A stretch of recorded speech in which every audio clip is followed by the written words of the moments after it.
சகரியாவின் புஸ்தகம் 1ஆம் அதிகாரம் 8வது வசனம் வாசி.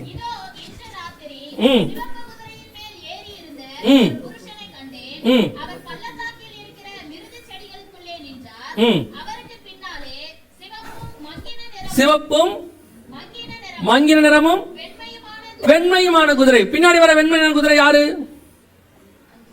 பெருமையான வெண்மை. இந்த மங்கின நிறத்துக்கு பின்னாடி என்ன வருது? வெண்மையான குதிரை ஒன்று வருகிறது. அப்படிதான் இருக்குது. அதே காரியம் தான் இதுலயும் இருக்கும் நான் நினைக்கிறேன். 6ஆம் அதிகாரத்திலும் இருக்கும் நினைக்கிறேன்.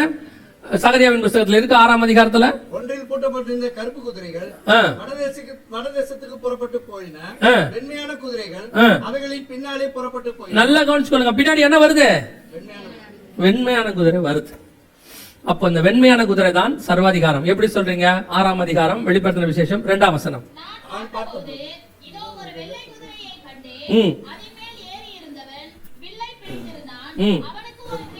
வில்லுனா என்ன?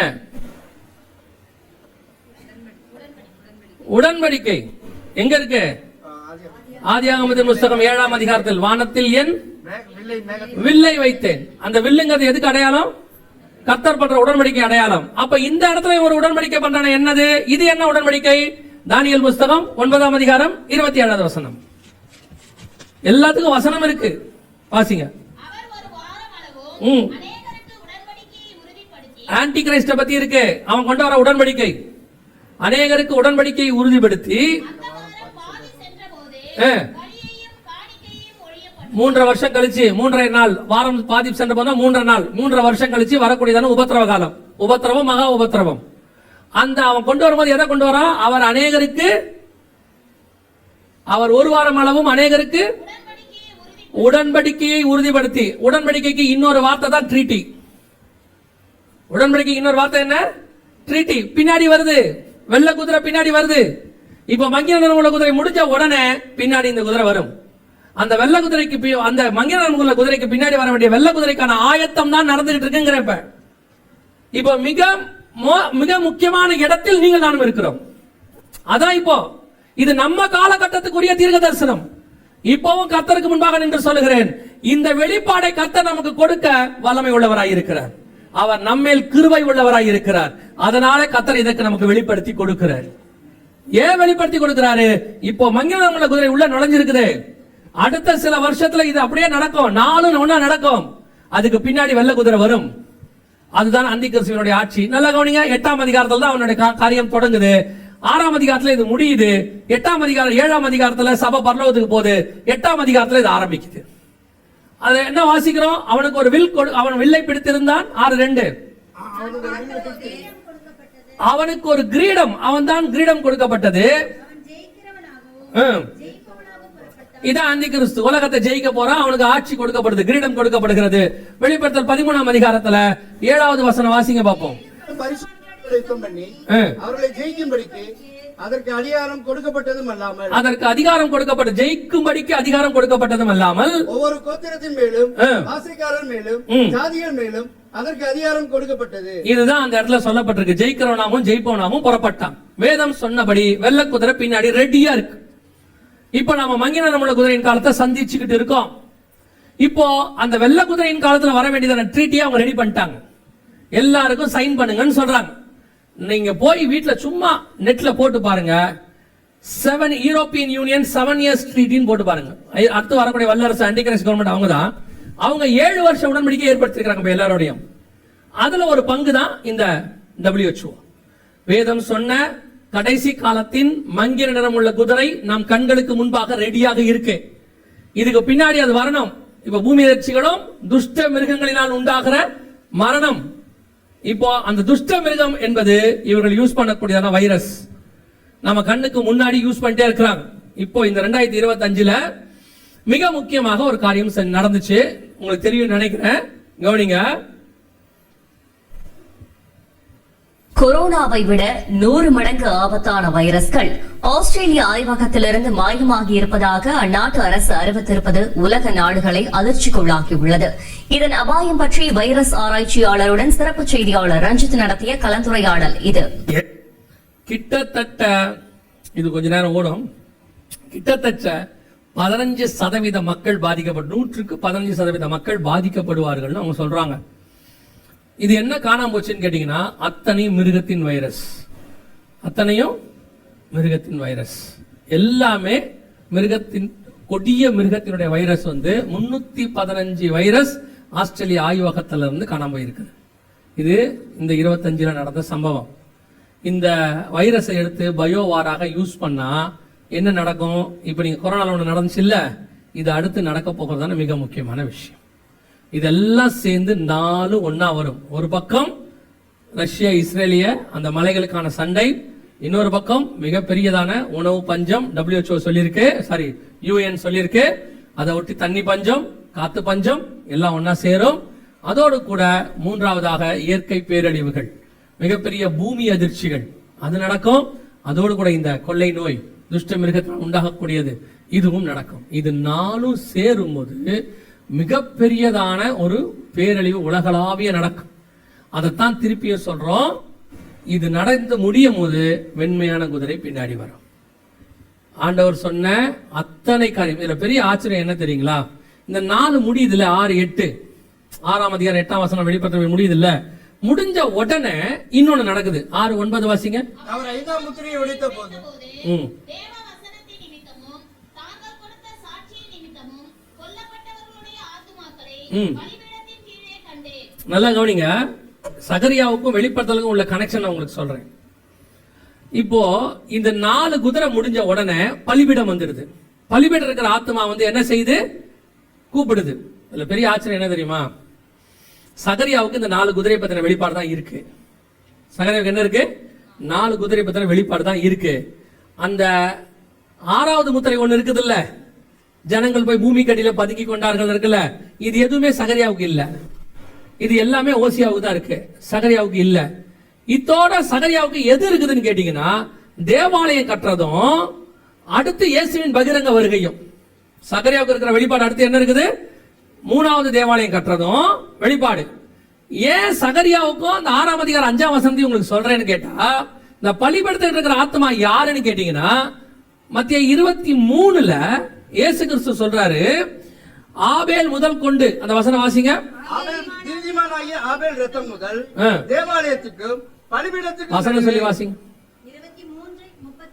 23:35 வாசிங்க. நீதிமானின் ஆபேலின் ரத்தம் முதல் தேவாலயத்துக்கும் பலிபீடத்துக்கும் நடுவே நீங்கள் கொலை செய்த பகரியாவின் மகன் அந்த பலிபீடத்துக்கிட்ட இருக்கிறது யாருன்னா சகரியாவோடது. அங்க உள்ள பரிசுத்தவான்கள் ரத்தத்துல யார் இருக்கிறா? சகரியாவும் இருக்காரு. அந்த 4 குதிரை முடிஞ்ச உடனே இந்த சத்தம் கூப்பிடுது, எது வரைக்கும் ஆண்டவரே எங்களுக்கு பழி வாங்காமல் இருப்பீர்? நியாய பிரமாணத்துக்குரியவர் தான் சகரியா தீர்க்கதரிசி. கரெக்டா 4 குதிரை பத்தின வெளிப்பாடு இருக்கு. அது முடிஞ்ச உடனே பலிபீடத்துக்கு அவர் கூப்பிடுறாரு. 5ஆம் முத்திரை.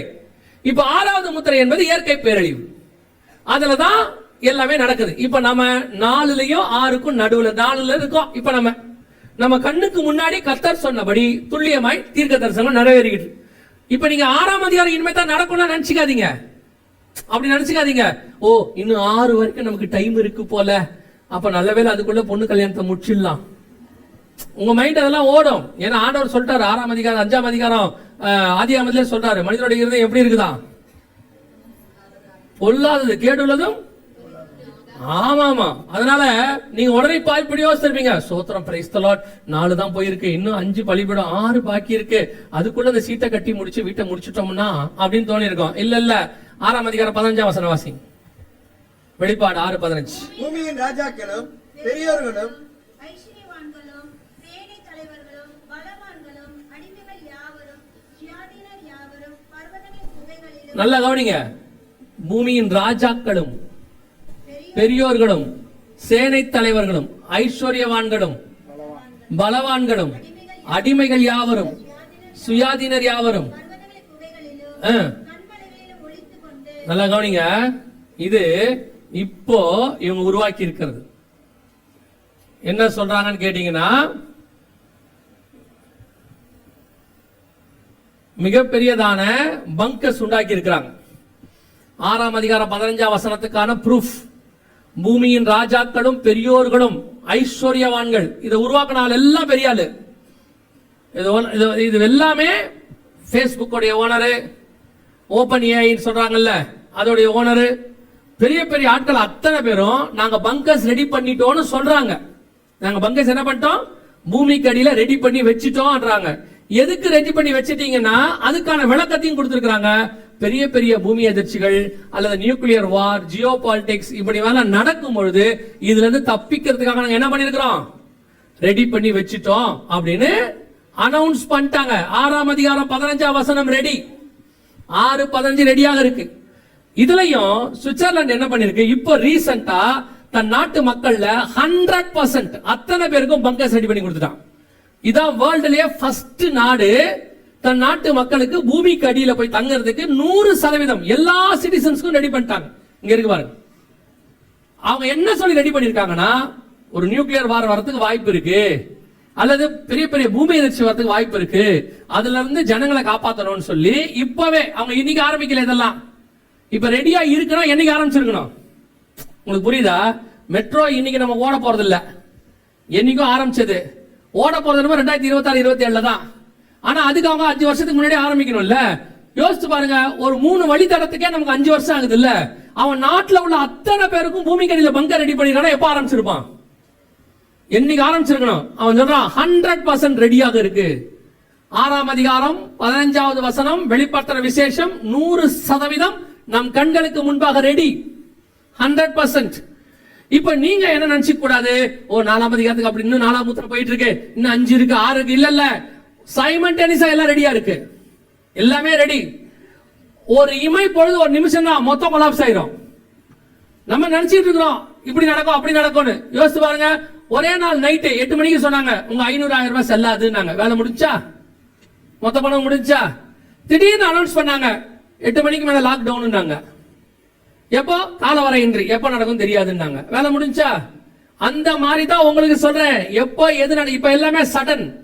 இந்த சடனுடைய கடைசி சடன் தான் வருக, நினையாத நாளிகையில டக்கு டக்கு நடக்குது. அதுக்கு நடுவுல வருகை நடந்துரும். அதனால நீங்க அதுக்கு வெயிட் பண்ற இதுக்கு வெயிட் பண்ற நினைச்சிட்டு இருக்க போறீங்க.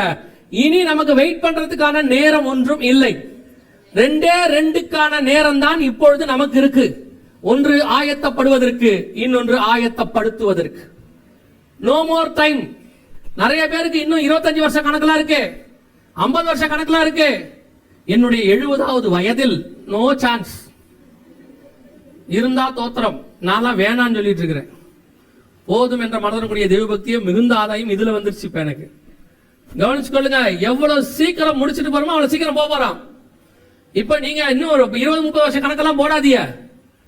இருந்தா தோத்திரம், இருந்துட்டு வாங்க. முன்னாடி வந்தா போறதுக்கு ரெடியா இருங்க, அதுதான் நான் சொல்ல வரேன். முன்னாடி வந்தா போறதுக்கு ரெடியா இருங்க. இப்போ அவங்க ரெடியா இருக்காங்க எல்லாத்துக்கும். ஒரு நாடு 100% தன் நாட்டு மக்களுக்கு இப்படி உருவாக்கி கொடுக்கறானா அவன் எவ்வளவு ரெடியா இருந்திருக்கணும் பாருங்க. நம்ம கண்ணுக்கு முன்னாடி நடக்குது. அப்ப நம்மளும் கீழே போய் ஒண்ணு வாங்கி வச்சிருவோமா? அடுத்த ஐடியா வந்திருக்கோம். இப்ப அவங்க இப்ப சிலர் மண்டையில அடிச்சிருப்பாங்க, இந்த ஆளுகிட்ட படிச்சு படிச்சு சொன்னேன் பிளாட் வாங்காதன்னு. மேல வாங்கறதுக்கு கீழே வாங்கி இருக்கலாம், 3வது மாடியை வாங்கினதுக்கு ஃபர்ஸ்ட் உங்களுக்கு தான் குண்டு விடும், கிரவுண்ட் ஃப்ளோருக்கு அப்புறமா தான் வரும் இல்ல. இந்த கீழே போற குரூப் நீங்கள் நானும் இல்ல, புரியுதா?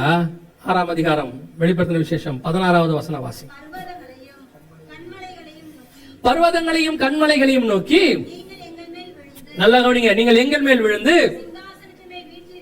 சிங்காசனத்தின் மேல் வீற்றிருக்கிறவருடைய முகத்திற்கும் ஆட்டுக்குட்டியானவருடைய கோபத்திற்கும் எங்களை. அப்ப யார் இவன் தெரியுமா? சிங்காசனத்தின் மேல் வீற்றிருக்கிறவர் யாரு? 5ஆம் அதிகாரம் வெளிப்படுத்துற விசேஷத்துல நீடித்த ஆயுசு உள்ளவர் சிங்காசனத்தின் மேல் வீற்றிருந்தாருன்னு இருக்கு. ஆட்டுக்குட்டியானவர்னா யாரு? உங்க எல்லாருக்கும் தெரியும், இயேசு கிறிஸ்து தெரியும். அப்போ ஆட்டுக்குட்டியானவர் சிங்காசனம் மேல் வீற்றினுடைய கரத்திலிருந்து அந்த முத்திரை உள்ள புஸ்தகத்தை வாங்கினார், 5ஆம் அதிகாரத்தில் இருக்கு. அப்ப இயேசு கிறிஸ்து நிக்கிறாரு, ஒருத்தர் எதிரில் உட்கார்ந்துருக்காரு, அது யாரா இருக்கும்? பிதாவாகிய தேவன். அப்போ இந்த இடத்துல யார சொல்லுதுன்னா, சிங்காசனம் மேல் வீற்றிருக்கிற பிதாவாகிய தேவனையும் ஆட்டுக்குட்டியானவராகிய ஆண்டவராகிய இயேசு கிறிஸ்துவையும் பார்க்க முடியாதவர்கள். அவரை தரிசிக்க முடியாதவர்கள். அப்படிதானே இருக்கு. சிங்காசனம் மேல் வீற்றிருக்கிற முகத்திற்கும் ஆட்டுக்குட்டியானுடைய கோபத்திற்கும் எங்களை அப்ப அவரை ஏன் பிதாவுடைய முகத்தை பார்க்க முடியல? பரிசுத்தம் இல்லாமல் ஒருவனும் தேவனை அவன் தான் கீழே போறான். யார் இயேசு கிறிஸ்துவுக்கு பயப்படுறான்? சங்கீதம் 2 சொல்லுது, குமாரன் கோபம் கொள்ளாமலும் வழியிலே நீங்கள் அழியாமலும் இருக்கும்படிக்கு. யாரு? அவரை முத்தம் செய்ய முடியாதவர்கள், தோழர்கள். உங்களுக்கு கொஞ்சம் தெளிவா சொல்லணும்னா, கீழே போறவன் எவனுமே இயேசுவை பத்தி நல்லா தெரியும், ஆனால் அவர் சொன்னபடி வாழாதவர்கள், அவருக்கு விரோதமானவர்கள், பரிசுத்தம் இல்லாதவர்கள். மனுஷகுமாரன் வரும்போது விசுவாசத்தை காண்பாரோ? விசுவாசம் இல்லாதவர்கள் இவர்கள் தான் கீழே போவான். ஆனா கிறிஸ்டியன்ஸ், இவனுக்கு தெரியுது இயேசுவையும் பிதாவையும் நல்லா தெரியும், ஆனா இன்னும் ரெடி ஆகல. இவன் தான் சொல்றான். ஒரு கூட்டம் அப்படியே இந்த இவ்வளவு பெரிய பிரச்சனை நடக்கும் போது ஒரு கூட்டம் எங்க போய் பதுங்குது? பூமி கடியில போய் பதுங்குது. அதே நேரத்துல ஒரு கூட்டம் 7:9 சிங்காசனத்துக்கு முன்பாகவும் ஆட்டுக்குட்டியானவருக்கு முன்பாகவும் ஒரு கூட்டம் கீழே பதுங்க போயிருச்சு, ஒரு கூட்டம் தரிசிக்க மேல போயிடுச்சு. 6ஆம் அதிகாரம் 16 ஒரு கூட்டம் கீழே போயிடுச்சு, 7ஆம் அதிகாரம் 9ஆம் வசனத்துல ஒரு கூட்டம் மேல போயிடுச்சு. கடைசி கேள்வி முடிக்க போகிறோம். நீங்களும் நானும் கீழே போற கூட்டமா மேல போற கூட்டமா? இப்ப ஆண்டவர் சகலவற்றையும் நமக்கு அறிவிச்சிருக்கிறார். நன்மை தீமை எரியத்தக்க கனியையும் ஜீவ விருட்சத்தையும் நமக்கு முன்பாக வச்சுட்டு ஆண்டவர் சொல்றாரு, இதை புசிக்கும் நாளிலே நீ சாகவே சாவாய். இப்ப 2 இருக்கு, நீ கீழையும் போலாம் மேலையும் போலாம். கீழே போறவன் யாரு? பூமியின் ராஜாக்கள். அப்படித்தானே இருக்கு. அதுல ஒரே ஒரு ஆள் மட்டும் இருக்க மாட்டான், பாத்தீங்களா? திருப்பி வாசிங்க. ராஜாக்கள் இருக்கிறான். பெரியோர், பெரியோர்னா யார் தெரியுமில்ல? பெரியோர்னா யாரு?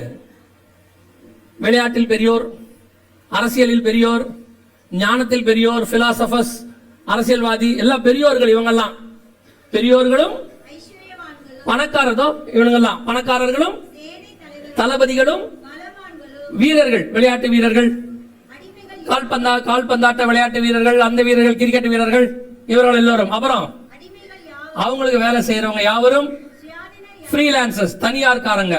அவர்களும் கீழே போனவங்கள ஒரே ஒருத்தர் மட்டும் மிஸ் ஆகுறா, பாத்தீங்களா? யார் மிஸ் ஆகுறா? தருத்திரன் மிஸ் ஆகுறா பாருங்க.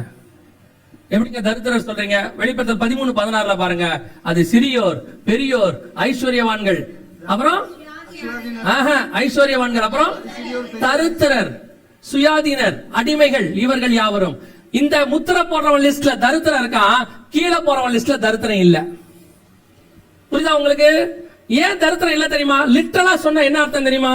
உலக பிரகாரமா சொன்னா ஒரு பங்கர் குறைஞ்சபட்சம் 10 கோடி ரூபாய். யார் வாங்க முடியாது? நான் உங்களை சொல்ல, நீங்க வேணா வாங்கிக்கோங்க. அவங்க பாக்குறாங்க 10 கோடியா, முன்பணம் எவ்வளவா இருக்கும் அப்படின்னு பார்த்திருப்பீங்க இல்லையா? இது கீழே போறவன் யாருன்னு கேட்டீங்கன்னா ஒரு தரித்திரன் கூட இல்ல பாருங்க. பூமியின் ராஜாக்கள், பெரியோர்கள், ஐஸ்வர்யவான்கள், சேனை தலைவர்கள், பலவான்கள், அடிமைகள் யாவரும். அடிமை கூட போறான், வேலை செய்யறான். ஏன்னா ராஜா போயிட்டானா அவனுக்கு அடிமைக்கு அவன் தனியா வேலை செய்ய முடியாதுல்ல, அவர் அடிமை வேணும்ல. ஆனா ஏழை இல்ல, தரித்திரன் இல்லை. அப்ப தரித்திரன் ஏன் போல அப்படின்னு கேட்டீங்கன்னா, உலக பிரகாரமா சொன்னீங்கன்னா அவனுக்கு அதை வாங்கி கீழே போறதுக்கு என்ன இல்ல, வசதி கிடையாது, இன்னைக்கும் முடியாது. ஆனா அதே நேரத்துல தரித்திரன் ஏன் கீழே போட தெரியுமா? ஸ்பிரிச்சுவலி சொன்னீங்கன்னா, நான் இந்த வசனத்தை வாசிக்கும் போது நான் ஆண்டவர்கிட்ட கேட்ட கேள்வி, ஆண்டவரே இதுல தரித்திரன் இல்லைன்னு இருக்கு, நம்ம அந்த லிஸ்ட்ல தான் இருக்கோம். யாரு? நம்ம தான் 10 கோடி இல்லையே, ஆட்டோமேட்டிக்கா நம்ம என்ன லிஸ்டுக்கு வந்துருவோம்? என்னோட கூட தரித்திரர்கள் கையை வைத்து சோத்திரம் பண்ணுங்கள், கீழே போற பணக்காரர்கள் கையை வைத்து சோத்திரம் பண்ணுங்கள். 2 இல்லைன்னா நீங்க யாரு? இப்ப சொல்லுங்க, தரித்திரர்லாம் ஒரு அல்லேலூயா சொல்லுங்க. இப்பதான் முதல் முறையாக இந்திய திருச்சபை வரலாற்றிலேயே நான் தரித்திரன்றதுக்கு சந்தோஷமா கை தூக்கின ஒரே கூட்டம் நீங்க தான். தரித்திரத்துக்கு இவ்வளவு சந்தோஷப்பட்டிருக்கீங்க, நல்லது. ஆனால் நான் இந்த வசனத்தை இப்படி வச்சு பார்க்கும்போது, ஆண்டவரே இது தரித்திரன்னு சொல்லி இருக்குதேப்பா அப்படின்னும் போது, தரித்திரம் இல்லையே, நம்மளும் அந்த லிஸ்ட்ல தான் இருக்கிறோம் அப்படின்னும் போது ஆண்டவர் சொன்னாரு, குருடர்கள் பார்வையடைகிறார்கள், செவிடர்கள் கேட்கிறார்கள், முடவர்கள் மரித்தோர் உயிர்ப்பிக்கப்படுகிறார்கள், தரித்திரருக்கு சுவிசேஷம் பிரசங்கிக்கப்படுகிறது. இவங்க எல்லாரும் தங்கள் பணத்தை நம்பினவங்க எல்லாம் கீழே போயிட்டான். தரித்திரனுக்கு ஆண்டவர் சுவிசேஷம் சொன்னார். இவனுக்கு கீழே போக வழி இல்ல, அவனுக்கு ஒரு நற்செய்தி சொன்னாரு, இவன் கீழே போவான், நீ மேல போவ. எந்த தரித்திரனுக்கு சுவிசேஷம் சொல்லப்பட்டதோ அந்த தரித்திரன் தான் மேல போய் நிக்கிறான். அல்லேலூயா. இப்ப நீங்களும் நானும் தரித்திரர்கள் எவ்வளவு பெரிய ஆசீர்வாதம் பார்த்தீங்களா? அல்லேலூயா. இப்ப ஆண்டவர் நமக்கு அந்த சுவிசேஷத்தை சொல்லி வச்சிருக்கிறார். நான் இங்க சொல்றது உலக பிரகாரம் தரித்திரம் அல்ல, உங்களுக்கும் எனக்கும் ஆண்டவர் அதை வெளிப்படுத்தி இருக்கிறார். ஆமென். அவன் எல்லாம் கீழே போயிட்டான், அந்த இல்லாத ஒருத்தன் மட்டும் மேல போயிட்டான். இவர்கள் யார்? இப்ப தரித்திரம் நீங்க எப்படி சொல்லுவீங்க? பின்னாடியே கேட்கறாங்க, இவர்கள் யார்? இவர்கள் மிகுந்த உபத்திரவத்திலிருந்து வந்தவர்கள், இனி இவர்கள் பசி அடைவதும் இல்லை. அப்பனா அவன் பசியில இருந்திருக்கான். இனி இவர்கள் அப்பனா அவன் தாகத்துல இருந்திருக்கான். பூமியின் ராஜா பசியின் தாகத்துல இருப்பானா? இருக்க மாட்டான். அத மேல என்னன்னா பசி தாகனா என்ன தெரியாம இங்க நல்லா இருந்தான். அதான் ஆபிரகாம் சொல்றாரு, நீ கீழே இருக்கும்போது சூப்பரா இருந்தப்பா. அவன் தரித்திரத்துல இருந்தான், இப்ப அவன் அங்க மடியில இருக்கிறான். அதே மாதிரி உங்களுக்கும் எனக்கும் ஆண்டவர் சிங்காசனத்திற்கு முன்பாகவும் ஆட்டுக்குட்டியாளருக்கு முன்பாகவும் நிற்க கண்டேன். இப்ப ரெண்டுத்தையும் கர்த்தர் நமக்கு முன்னாடி வச்சுட்டாரு. ஒண்ணு கீழே போற கூட்டம். என்ன ஒரு பெரிய விஷயம் தெரியுமா? இதே நீங்க ஒரு 50 வருஷத்துக்கு முன்னாடி இந்த செய்தியை கேட்டீங்கன்னா இனி வரப்போற ஜெனரேஷன், இப்ப நம்ம கேட்கிறோமே நம்ம ஜெனரேஷன், இது நம்ம காலகட்டத்துக்குரிய. அதனாலதான் இப்ப கர்த்தர் இதை வெளிப்படுத்தி கொடுக்கிறார். ஒரு 50 வருஷத்துக்கு முன்னாடி இந்த செய்தி நீங்க சொல்லுவீங்க, அப்பெல்லாம் இந்த செய்தி எல்லாம் இல்லைங்க, ஏன்னா அப்ப அது தேவைப்படல. இப்ப இது தேவைப்படுது. இயேசு வர்றதுக்கு முன்னாடி தான் யோவான்ஸ்நானகன் வரணும். ஏங்க மல்கியா காலத்துல யோவான்ஸ்நானகன் வரல? அவன் அப்ப தேவைப்படாது. இயேசு வர்றதுக்கு 6 மாசத்துக்கு முன்னாடி தான் அவன் பிறக்கணும். அப்பதான் வழி ஆயத்தம் பண்ண வர முடியும்.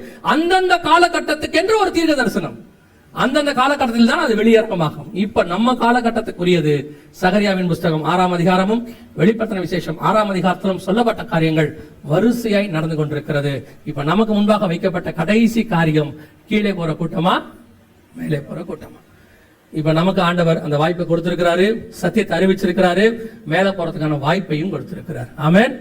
இப்போ இந்த வருகையில நான் போகணும், இதுக்கு நடுவில் எப்ப வேணாலும் நடக்கும். இந்த வருகையில் நான் போகணும், என்ன செய்யணும் அப்படின்னு கேட்டா, நேற்று 3 காரியங்கள் சொன்னோம், திருப்பி அதை சொல்றேன். முதலாவதாக இயேசு கிறிஸ்துவின் ரத்தத்தினாலே பாவ மன்னிப்பின் நிச்சயத்தை பெற்றிருக்க வேண்டும். இயேசு என் பாவத்தை மன்னிச்சிட்டாருங்கிற நிச்சயம் இருக்கணும். இல்லைங்க நல்லா கிறிஸ்தவ குடும்பம், 3 தலைமுறை கிறிஸ்டின், 4 தலைமுறை கிறிஸ்டின், எங்க அப்பா அப்படி இருந்தாரு, யார் வேணாலும் இருக்கட்டும், நீங்க ரட்சிக்கப்பட்டிருக்கீங்களான்றதுதான் முக்கியம். புரியுதா? உங்க அப்பா டாக்டருங்கிறதா நீங்க போய் ஊசி போட முடியுமா? முடியாது இல்லையா? உங்க அப்பா சாப்பிட்டாருன்னா உங்களுக்கு பசி தீந்துருமா? உங்க அப்பா எடுத்த ரட்சிப்பு உங்களுக்கு ஒத்து வராது. நீங்க ஒருவேளை நீங்க பாவம் செய்யாத குழந்தையா இருந்தா தகப்பன் தாயோட ரட்சிப்பு பிள்ளைகளுக்கு வந்துடும். ஆனா எப்போ நீங்க ஒரு ஏஜ்ல நிதானிச்சு பாவம் செய்யற இடத்துக்கு வந்துட்டீங்களோ கண்டிப்பா உங்களுக்கு என்ன தேவை?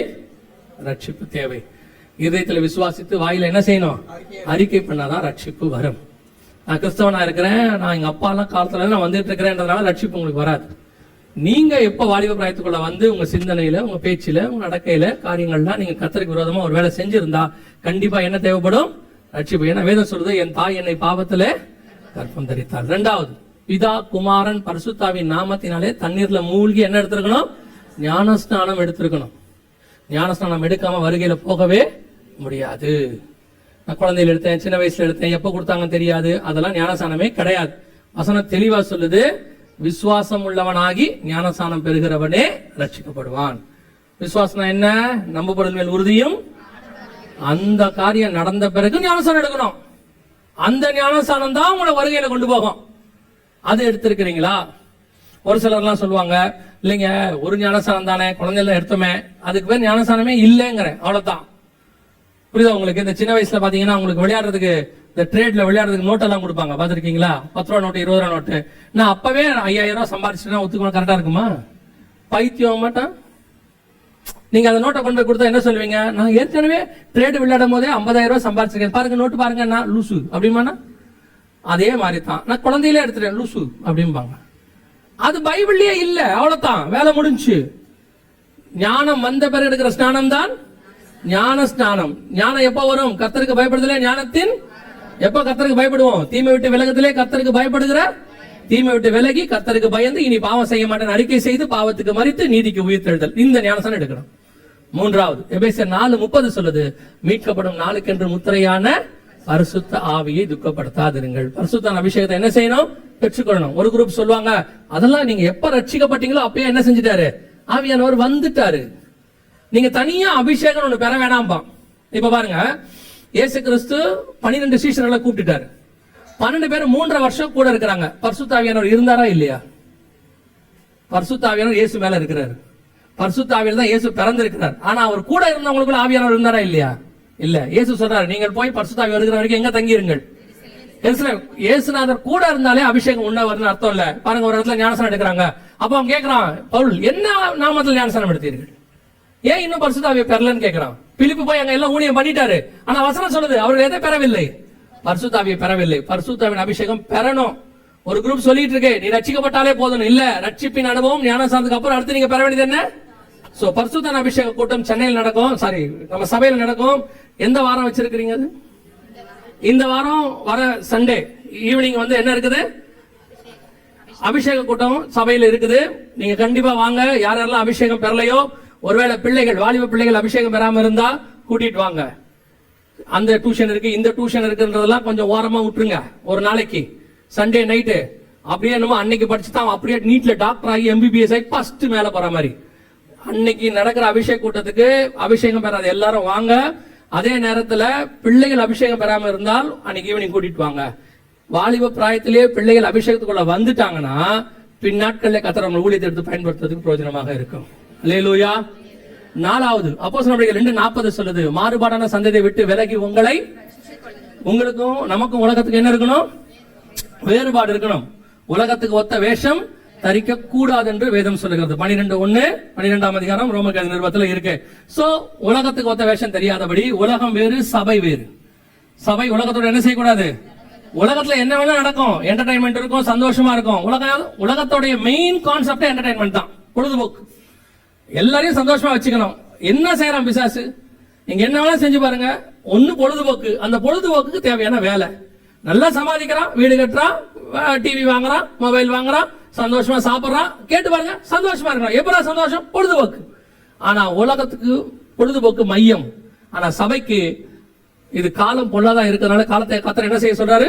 பிரயோஜனப்படுத்த சொல்றாரு. அது பொழுத போக்க சொல்லும், இது பொழுத பிரயோஜனப்படுத்த சொல்லும். இதுலயே எவ்வளவு கான்ட்ராஸ்ட் இருக்கு பாருங்க. சோ உலகத்துக்கு ஒத்த வேஷம் என்ன செய்யக்கூடாது? 5வது இது 4ம் நீங்க ஆயத்தப்படுதல். 5வது சுவிசேஷம் அறிவித்தல். நீங்கள் பரலோகத்துக்கு போகும்போது வருகை ரொம்ப சமீபம் நமக்கு நல்லா தெரிஞ்சிருச்சு. நீங்கள் பரலோகத்துக்கு நாம எடுத்துக்கொள்ளப்படுகிற காலம் ரொம்ப சீக்கிரம் இருக்கு. கர்த்தருக்கு சித்தமானால், எனக்கு தெரியாது, அவர் வரும் நாளாகிலும் நாளிகை ஆகிலும் பிதா ஒருவரை தவிர மற்ற ஒருவனும் தெரியாது. ஆனால் நம்முடைய தலைமுறையில் அவருடைய வருகையை பார்ப்பதற்கு நிறைய வாய்ப்பு இருக்கிறது. அப்போஸ்தலர்கள் நீங்க வெயிட் பண்ணிட்டு இருந்தாங்க இல்லையா, அதை நாம பார்க்கறதுக்கு நிறைய வாய்ப்பு இருக்கு. எனவே இந்த வருகையில நீங்க போகும்போது நீங்கள் கொண்டு போகிறது ஒன்றே ஒன்றுதான். பூமியிலிருந்து நீங்க இங்க இருந்து எதையுமே கொண்டு போக மாட்டீங்க. நீங்க உங்களுடைய சரீரம் வராது, அது மறுரூபம் ஆயிடும். நீங்க வச்சிருக்கிற ஆஸ்தி, சம்பாத்தியம், வீடு, வாசல் எதுவுமே வராது. அது உங்களுக்கும் தெரியும். செத்து போனாலே ஒண்ணும் கொடுக்க மாட்டேங்கிறான், அப்படிதானே? நாங்க எத்தனை நாள் பெந்தகோஸ்தை பத்தி பேசுறோம், உங்களுக்கு கோவம் வருது. ஆனா நீங்க செத்தா பெந்தகோஸ்தையா தானே போறீங்க. போட்டிருக்கிறத எல்லாத்தையும் கழட்டிட்டானா இல்லையா? மொத்தத்தையும் கழட்டிடுறான். அல்ல ஒரு காப்பர்லையோ அது பித்தளையிலயோ ஒண்ணு வாங்கி போட்டு அவன் அழுவும் போதும் சொல்றான், அம்மாவுக்கு இதெல்லாம் பிடிக்காது, அதனால நாங்க கழட்டிட்டு வாங்குறான். அந்த அம்மா சொல்லிச்சா, ஏன்ச்சு எனக்கு பிடிக்காதுன்னு? பிடிக்காத அம்மா ஏன்டா சாவர வரைக்கும் போட்டுருச்சு? அவன் சொல்றான், அதெல்லாம் கழட்டிடுங்க. ஏன் கழட்டிருங்க? அப்பாவுக்கு பிடிக்காது. நீ பரலோகத்துக்கு போன உங்க அப்பா கேட்பாரு, எங்க நான் போட்டிருந்தது எல்லாத்தையும் பிடிங்கிட்டு அனுப்பிட்டீங்களாடா பாரு. கவனிங்க, உங்களுக்கு நல்லா தெரியும் எதுவுமே என்ன செய்யாது, வராது. ஆனா ஒண்ணே ஒண்ணு உங்களோட வரும். என்ன வரும் தெரியுமா? நீங்கள் சம்பாதிக்கிற ஆத்மா பரலோகத்துக்கு வரும்.